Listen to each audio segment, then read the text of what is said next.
Assalamualaikum warahmatullahi wabarakatuh dan salam sejahtera.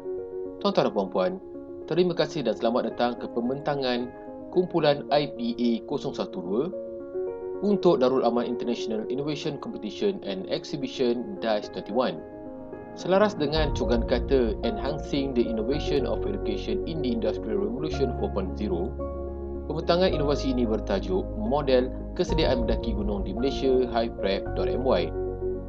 Kumpulan ini terdiri daripada Nik Jazwiri Johannes, Dr. Mazuki Muhammad Yasim, Dr. Azli Arifin, Profesor Datuk Dr. Man Amin Maktaf, Cik Syukur Beram, Dr. Nur Azlina Nur dari Universiti Pendidikan Sultan Idris. Tuan-tuan dan puan-puan, hasil dari pembangunan model HiPrep.my ini telah mengetengahkan beberapa idea baharu yang dapat dikongsikan kepada masyarakat. Yang pertama adalah pendekatan penyelidikan baharu di dalam bidang pendidikan dan rekreasi luar di Malaysia terutamanya. Yang kedua, merupakan model tempatan pertama yang dibangunkan dengan kesepakatan pakar mengikut konteks dan kesesuaian aktiviti pendakian gunung di Malaysia. Seterusnya, membantu memudahkan kefahaman pendaki-pendaki tempatan. Dan di samping itu, bangunan model kesediaan mendaki gunung ini juga adalah yang pertama mendapat sentuhan kepakaran tempatan. Dan yang terakhir, dari sudut rasionalisasi kaedah di mana penyelidikan ini mengetengahkan kaedah-kaedah baharu dan kelebihannya bagi membantu pihak yang ingin membangunkan sesuatu produk di dalam bidang pendidikan dan rekreasi luar.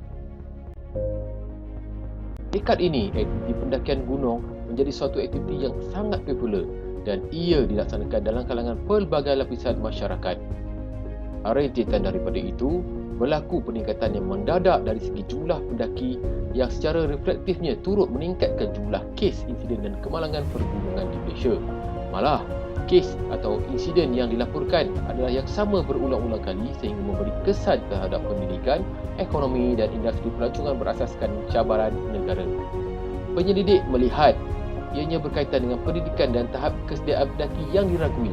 Senario ini diburukkan lagi dengan ketiadaan panduan asas berkaitan kesediaan pendaki yang dibangunkan secara saintifik sehingga kini. Kenyataan ini disokong oleh Mason yang menyatakan bahawa operasi mencari dan menyelamat boleh dikurangkan apabila terdapatnya individu yang lebih berpendidikan dan berpengetahuan serta lebih bersedia sebelum pergi mendaki. Sehubungan dengan itu, model HiPrep.my telah dibangunkan berasaskan kepada beberapa aspek. Yang pertama, struktur. Dasar sukan negara dengan menggalakkan rakyat untuk bersukan termasuklah rekreasi. Yang kedua, Kementerian Pendidikan dengan strategi Malaysia Education Blueprint 2013-2025 di mana salah satu anjakannya adalah untuk membangun pelajar secara holistik, satu sukan, satu kelab dan satu unit uniform.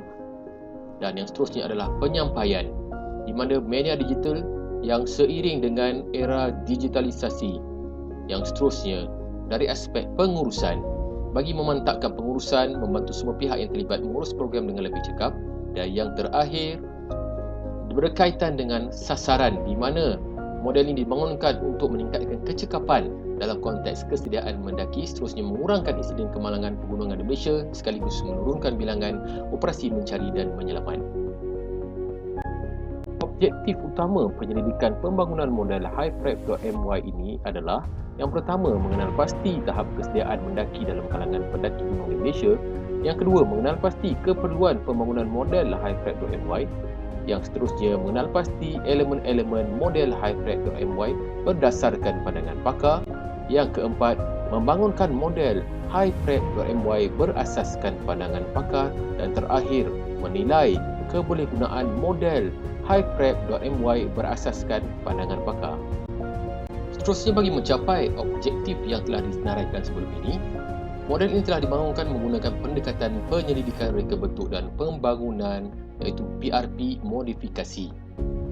Di dalam PRP modifikasi ini terdapat 3 fasa yang utama, di mana fasa yang pertama adalah analisis keperluan, fasa 2 merangkumi reka bentuk dan pembangunan, dan yang ketiga adalah berkaitan dengan penilaian kebolehgunaan model HiPrep.my yang telah dibangunkan. Perincian fasa pertama, analisis keperluan model. Penyelidik telah melaksanakan kaedah tinjauan terhadap 380 orang responden yang terdiri daripada pendaki tempatan secara atas talian. Penyelidik turut menjalankan temu bual berstruktur kepada 3 orang pakar pergunungan tempatan. Hasil dapatan analisis kumpulan adalah seperti berikut. Dalam fasa kedua iaitu reka bentuk dan pembangunan model, model Hyprep.my telah dibangunkan secara terperinci bersama 9 orang pakar menerusi bengkel Interpretive Structural Modelling ISM. Di dalam bengkel ini terdapat 6 langkah utama yang telah dilaksanakan. Ia dimulakan dengan pembentukan elemen awal, menerusi kajian lampau dan juga berpandu model-model sandaran oleh penyelidik dan dibincangkan melalui teknik kepala nominal yang menghasilkan 37 elemen yang akan dibangunkan menggunakan perisian konsep star di mana elemen-elemen tersebut dihubungkan secara kontekstual dan hubungan frasa seterusnya melengkapkan matriks bagi interaksi elemen yang menjana model dan seterusnya memaparkan model tersebut kepada pakar-pakar ISM untuk dibincangkan. Dan kesemua panel pakar telah bersepakat untuk meminda dan menambah sebanyak 4 konstruk bagi mewakili kesemua elemen yang telah terbangun.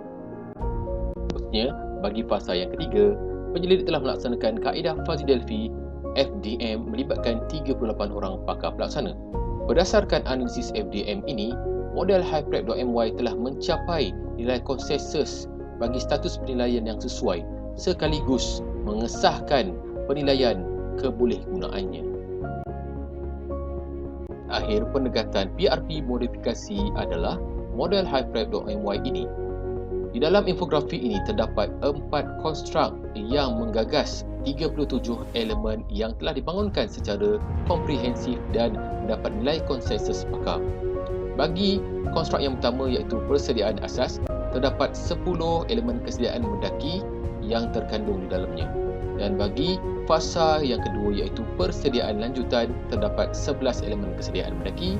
Bagi fasa seterusnya, perancangan awal mengandungi 9 elemen kesediaan mendaki, dan yang terakhir fasa perancangan mendaki juga mempunyai 9 elemen kesediaan mendaki.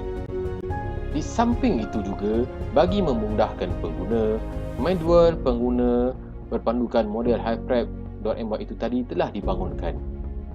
Pengguna boleh menggunakan telefon pintar untuk mengimbas kod QR dan melihat manual tersebut yang telah dijelaskan secara terperinci. Dan melalui manual tersebut, pengguna boleh memastikan semua elemen telah dicapai mengikut turutan.